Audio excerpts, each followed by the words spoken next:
2 kilogram நீர் வந்து 30 பாய்ஸில் இருக்குது. நாம் 50 பாய்ஸுக்கு கொண்டு வருவதற்கு 100 வோல்ட்ஸ் அமுக்கு வெப்பமாக்கி பயன்படுத்தப்படுது. இப்போ 30 பாய்ஸில் இருந்து 50 பாய்ஸை கொண்டு வரதுக்கான டைம் எவ்வளவு கேட்குறாங்க, நேரம் கேட்குறாங்க.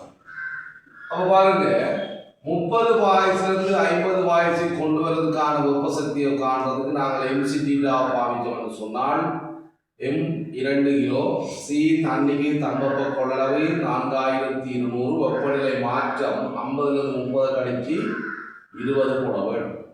அப்போ எங்களுக்கு கிடைக்கிறது வந்து 2 4 4 2 8 4 16 1 2 3 0 இவ்வளவு ஜூல் கிடைக்கும். இது 30 பாய்ஸிலிருந்து 50 பாய்ஸை கொண்டு வருவது. ஆனால் அமுக்கு வெப்பமாக்கி 100 வோல்ட்ஸ் என்றால் உங்களுக்கு தெரிய வேணும், 100 ஜூலுக்காக 1 செகண்டை விரயம் செய்யப்படும். அல்லது 1 செகண்டில் 100 ஜூல் சக்தி விரயமாகிறது. அவை 100 ஜூலுக்கு 1 செகண்ட் தேவைப்பட்டால் 168,000க்கு தேவையானது. அவை 2 சைபர் கட்டுப்படுது.